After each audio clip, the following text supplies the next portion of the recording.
Ladies and gentlemen, at this time we're going to begin the funeral services of Mrs. Revelle G. Peritz. Rabbi Michael Siegel, Senior Rabbi at Anshemet Synagogue, will be officiating. We ask everyone here to take a few moments to be sure that your cellular phones have been turned off. We welcome those of you who are joining us online. This time we're going to begin the sacred funeral ceremony.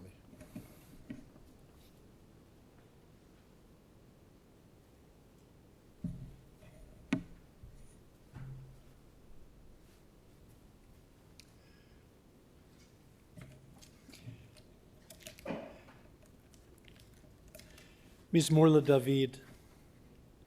Adonai ro'i lo echsar bino deshe yarabitseni al mei menuchot yinahaleni. Nafshi shoveh v'yancheni b'magle tzedek leman shemo. Gam ki elech begeit salmavet lo irara ki atai madi. Shiftecha mishantecha heime yanachamuni taroch lefanai shochan negod tzorai. Dishanta v'shemen roshi kosir vaya, ach tov v'chesed yirdefuni kol yemei chayai, v'shavti b'veit Adonai la'orech yamim. If you look in the middle section of your booklets, we'll read together the 23rd Psalm. The Lord is my shepherd, I shall not want. He maketh me to lie down in green pastures. He leadeth me beside the still waters. He restoreth my soul. He leadeth me in the paths of righteousness for his name's sake. Yea, though I walk through the valley of the shadow of death, I will fear no evil, for thou art with me. Thy rod and thy staff, they comfort me. Thou preparest a table before me in the presence of mine enemies. Thou anointest my head with oil, and my cup runneth over. Surely goodness and mercy shall follow me all the days of my life, and I shall dwell in the house of the Lord forever. As we gather today to celebrate the life of Revelle Peritz, we are mindful that we are walking through the valley of the shadow, just as King David portrayed. And as we walk through that valley, we are also walking with this woman's memory. And there's no question in my mind that anyone who had the privilege of meeting Revelle would have a strong impression of the woman. She was a memorable figure. And so we walk with her memory today. We walk with her good deeds. We walk with her example. And it is her family, her cherished family, that feels the burden of memory, but also the blessing of memory in Revelle's case most strongly today. Today we remember Eli, a loving husband, Revelle's best friend, as the obituary says so beautifully. To Sarah Lynn and to Howard, her beloved husband, to Howard and his Linda, we express our hopes that you will find comfort in the memory of your mother and in your mother-in-law. And to the grandchildren who were so beloved by Revelle, to Samantha and her fiancé Brad, to Seth and his wife Sarah, we hope that you will carry Revelle's memory forward and learn from the example that she set in her life and make it part of your own. And finally, there's Kira, a great-granddaughter. And what a blessing it was that at the end of Revelle's life, she had a chance to meet Kira, to spend time with her, to enjoy her.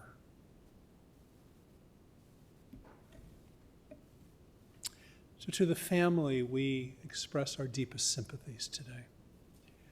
We have a tradition of kriya, that is to tear something. And even at the age of 90, to lose someone like Revelle, who was so vital, who lived with such a joie de vivre, we feel as though something's been torn away from us. So we acknowledge that with the tearing of a ribbon. But at the same time, we acknowledge not only what's been lost, but the blessing that remains. And so we'll recite a blessing as well. I'm going to invite the family to please rise.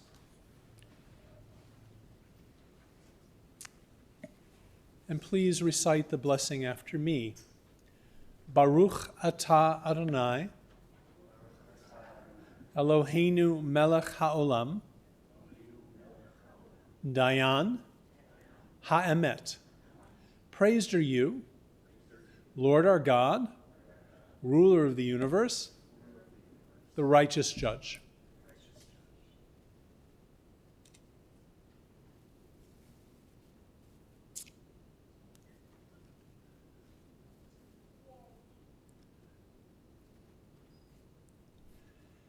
In the book of Job, we're told the story of a man who suffered terribly in life.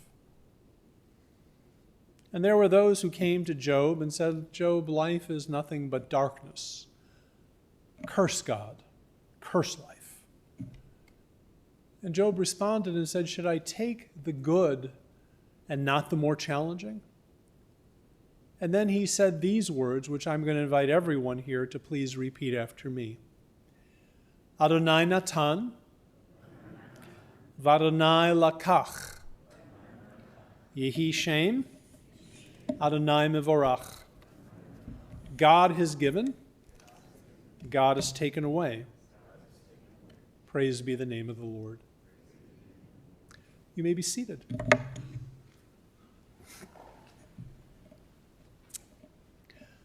Amongst the early Hasidim, there were some remarkable rebbes.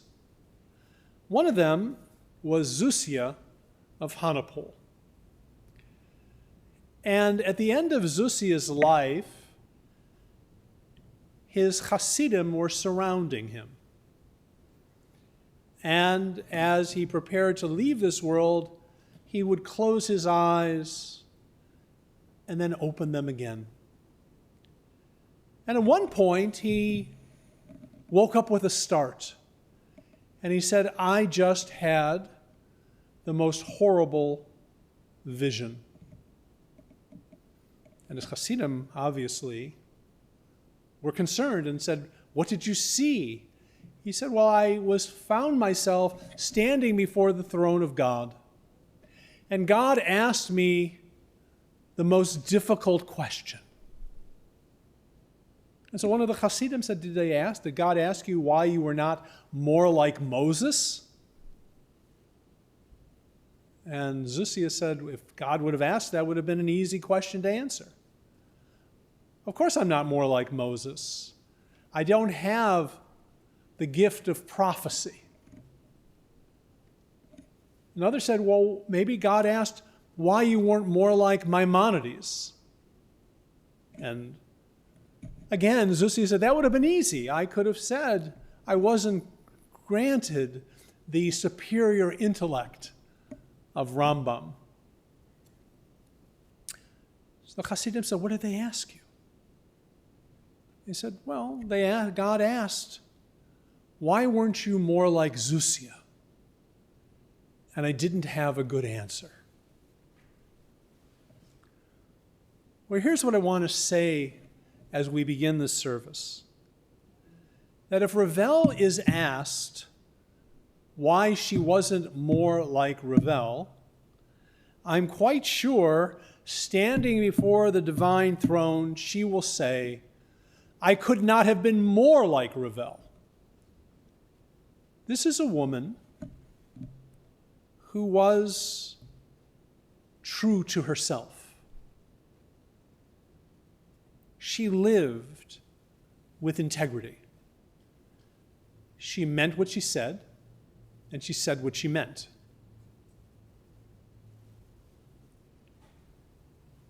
And that's the woman we celebrate.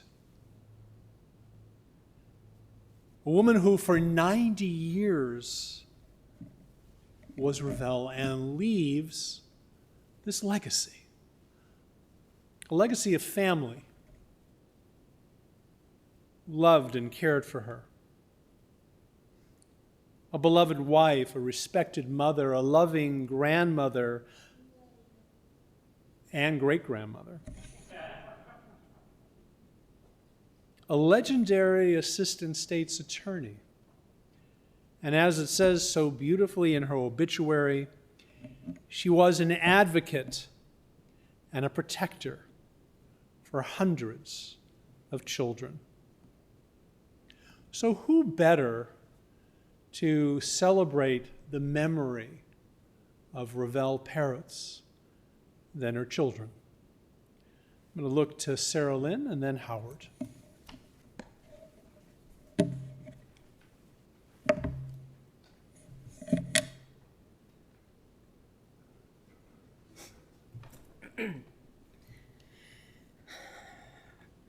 Revelle Peritz, born May 15th, 1932, to Harry and Esther Goldman, baby sister to Henley and Hinda, raised on the Great West Side of Chicago. Attended Gregory Elementary School and Marshall High School, attended the University of Illinois Urbana-Champaign as one of the Keeler Cottage cuties, some of whom remained friends for the rest of their lives. Married Eli Peritz in 1954, had 2 children, me in 1956 and Howard in 1958. Graduated undergrad at the University of Illinois Chicago Circle Campus in 1976 and Kent College of Law in 1980, passed the bar and worked an assistant state's attorney in child abuse and neglect for 30 years. She was aunt to Alan. She was aunt and then some to Stuart. She was grandmother to Seth and Sam. She was great-grandmother to Kira. She was mother-in-law extraordinaire. She was grandmother-in-law and soon to be aunt-in-law. And she was a cousin to many. She was the last of our family of her generation. She died Sunday, August 21st, 2022, the 24th of Av, 5782, at the age of 90. That encapsulates my mother's story, and yet it doesn't tell you much at all. I'm going to tell you now about my mom. My mother is my hero. When she became enraged by the abuse and murder of Johnny Lindquist by his parents, she decided to do something about it, and at the age of 40 went back to school so she could become a lawyer in order to try to prevent anything like that from happening again. When she felt that the judges in abuse and neglect were not effectively doing their jobs, she ran for judge. Admittedly, that one didn't really work out all that well. When my dad died suddenly at the age of 60, she took charge over everything that my father used to handle in their marriage, took care of things that needed taking care of, and led a full and complete life for the remaining 30 years of her life.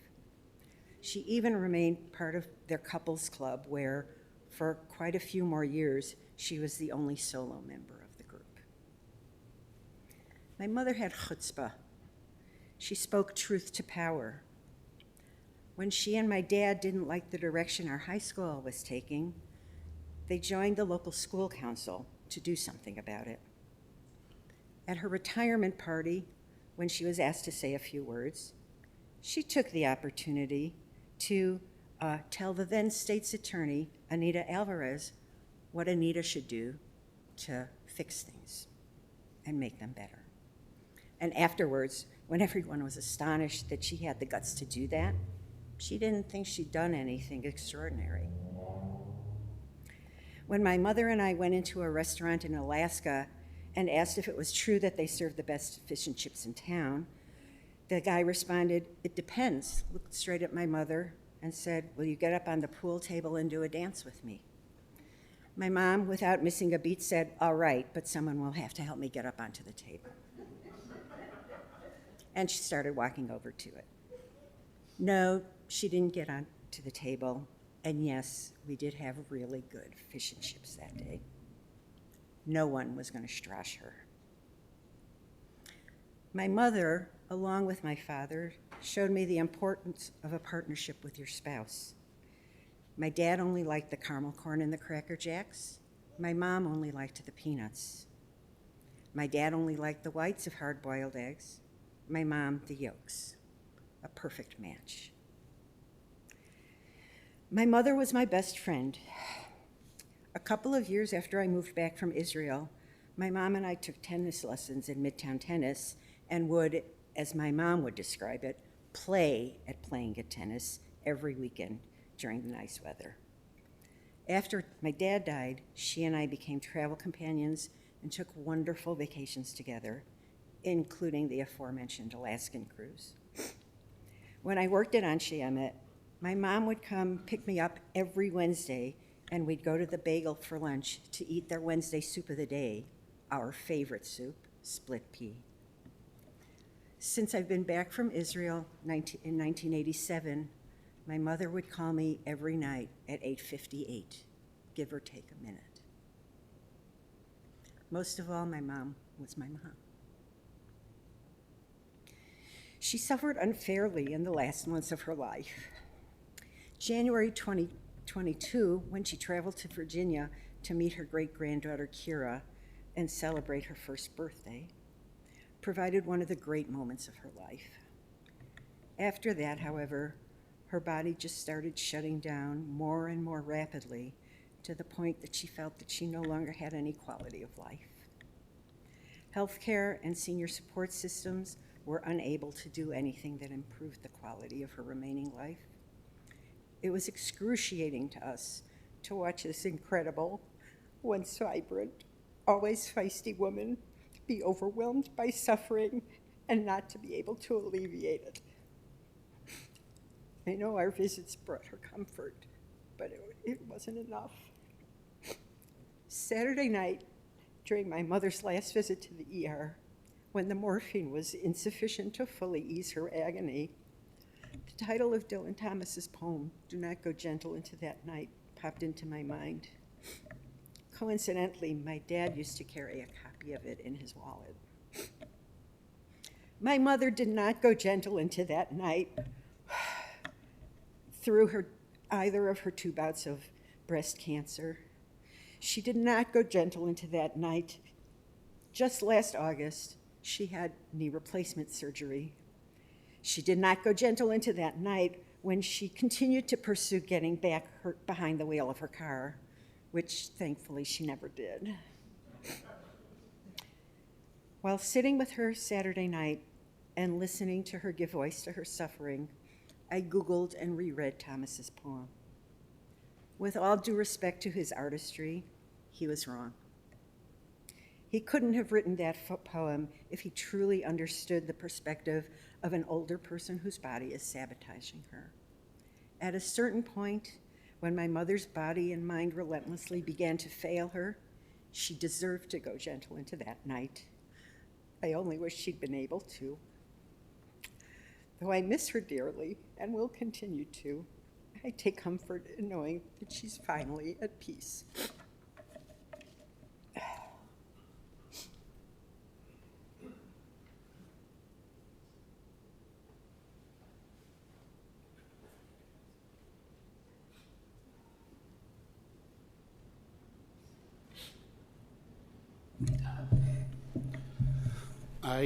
I didn't prepare any written remarks for today for 2 reasons. First, because I didn't want to bore you by saying the exact same things that Sarah Lynn said. And second, with the notable exception of my son's wedding, where I embarrassed everybody, I usually speak pretty well off the cuff. My mother was a powerhouse of a woman for 63 of my years on earth. She never turned a blind eye to anything. She approached every problem with a solution rather than looking for a cause or someone to blame for the problem. She was a decision maker. She was incredible as a woman. The last year of her life was horrendous. It started with the knee surgery. I don't know if that's just it happened after, so it happened because situation, but that's when things started to change. Her memory started to go. The woman I knew for 63 years was no longer there. In early August, the woman I'd known in November of last year was no longer there. By Friday, the woman I'd known a week before was no longer there. I loved my mother dearly, and I still love my mother dearly. She instilled in me a love of Judaism, although I went the Reform way, and a love of things that are just. Her favorite, got it, now I can't remember the verse. Her favorite Torah verse was, what? Tzedek, tzedek tirdof. Justice, justice shall you seek. And that was my mom. And I'm actually happy for her because the last 3 days of her life were horrendous. We had hospice coming in regularly to help us. We had to dose her with meds in hopes that she would calm. And it was a terrible, terrible life at the end for her. So I thank God for granting her peace, and I thank you all for coming and helping us celebrate her life. Thank you.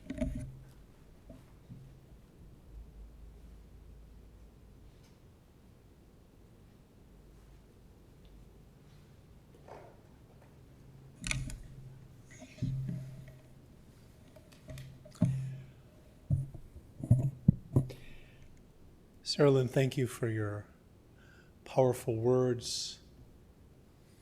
Howard, thank you for sharing your thoughts and your memories in such a beautiful way. But I think all of us also enjoyed seeing you standing there with Kira. And that notion that that is an image that Revelle would have particularly appreciated. That the memory was moving from one generation to the next to the next. And so we thank you. Yesterday, in a conversation that I was privileged to have with Sarah Lynn and Howard, Sarah Lynn mentioned the portion of the week, Re'eh. And in the portion this week, there is an extended conversation about the Jewish dietary laws, the laws of kashrut. And Sarah Lynn noted that that was a very important aspect of Revelle's life. And at the end, she wanted to make sure that her home remained kosher till the very end, according to her standards. And they were high. But I want to suggest to you this morning that there is another aspect of this portion that speaks directly to the woman. The portion begins, see, re'eh, look, I place before you a blessing and a curse. The Torah reading is about the choices that we make, and that the choices are before us, and we are empowered to make choices that will not only affect our lives, but affect the world. And in the same way, we can also make choices that will lead us astray. And I want to suggest to you that in Revelle's life, she made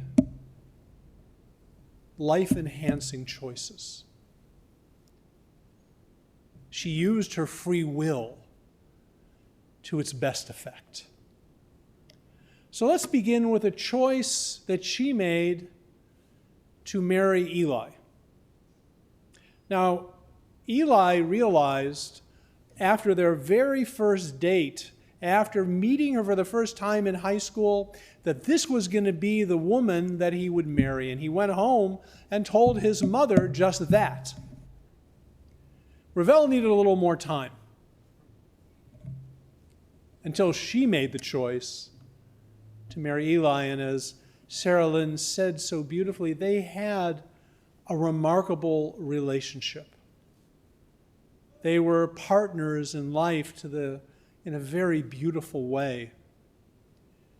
But it didn't hurt that Eli loved Revelle, was passionate about her,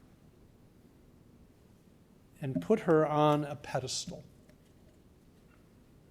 They had a marriage that was a dugma.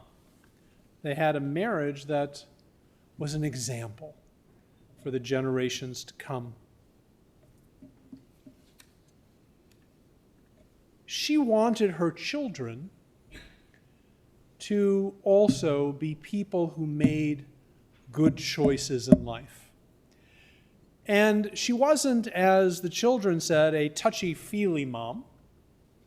Rather, I would suggest she defined tough love. As Sarah Lynn said, she could be tough.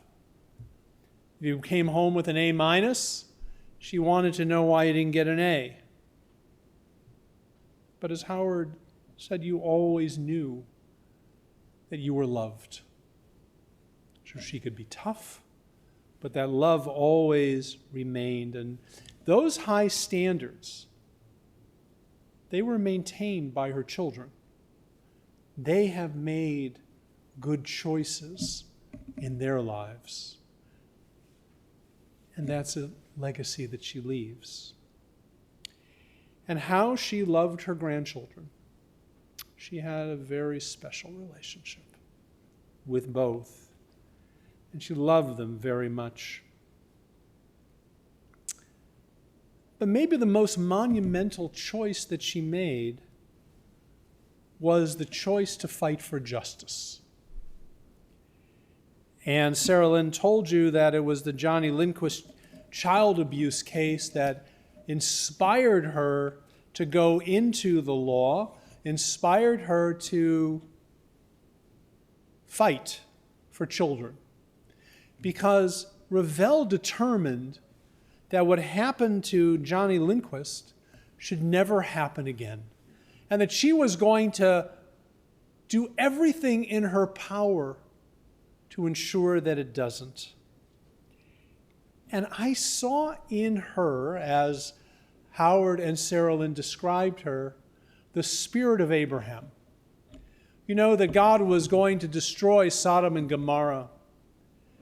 And Abraham came and stood before God and said, will the judge of the whole world not judge justly?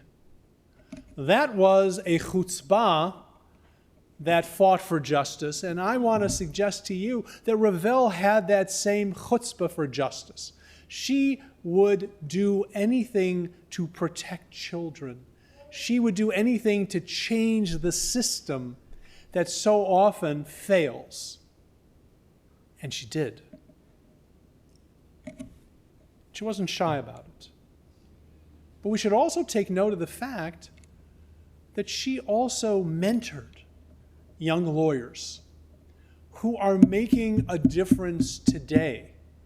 She set an example of that passion for justice. So when she was willing to take a judge on, other lawyers were noticing that.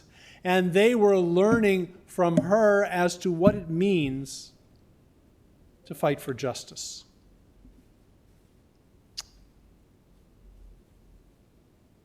Rabbi Tarfon was one of our great rabbis.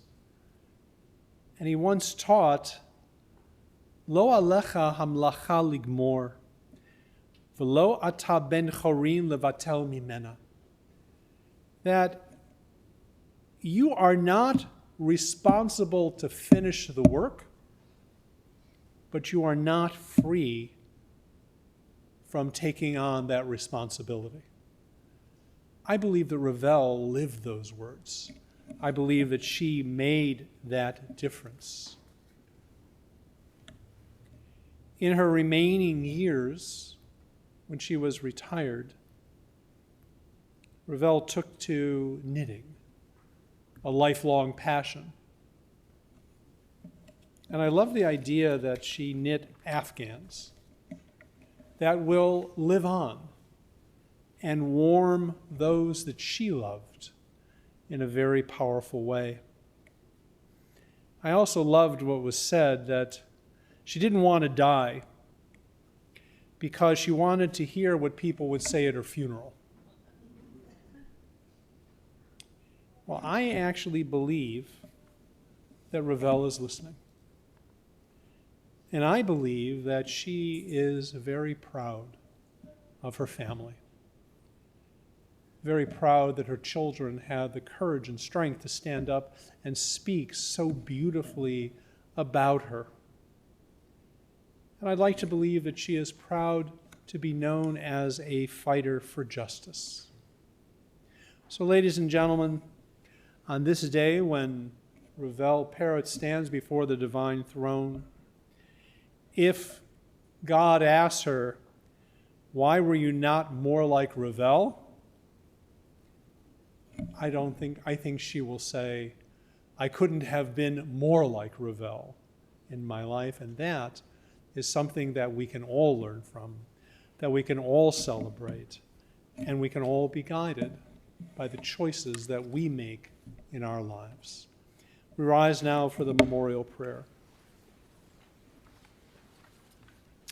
El male rachamim shochem bamromim hamse menucha nechona tachat kanfei hashchina b'mahalot kedoshim utorim kozora ki amazirim v'nishmat riva bat chanoch tzvi v'chaya Esther shalcha l'olama b'gan eden tehei menuchatana barachamim hastire b'seta kanfecha l'olamim v'titzor mishmata Adonai nachalata v'tanuach b'shalom al mishkava v'nomar amen.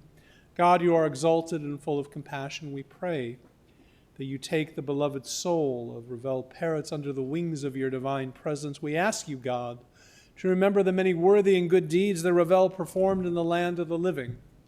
May her soul be bound up in the bond of eternal life. May Revelle rest b'shalom. May she rest in peace. And to that, we can all say amen. Friends, you may be seated.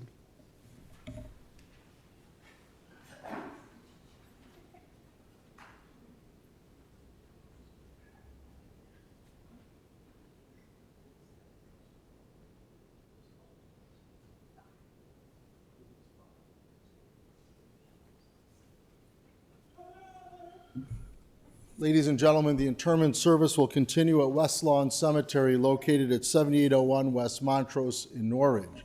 For those of you who will be driving in the funeral procession, the procession will be forming in our parking lot. Please obtain an orange safety funeral sticker to place on the right-hand side of your windshield. Have your bright lights and hazard lights on at all times. For additional measures of safety, we will be providing a car in the back of the funeral procession to hopefully keep other cars from entering the procession. For your own personal safety, I strongly recommend using a horn liberally as you're going through the intersections. Please do not speak or text on your cellular phone while driving to a cemetery. The Shiva will continue at the Peritz-Shidlowski residence in Evanston and then the Peritz residence in Highland Park.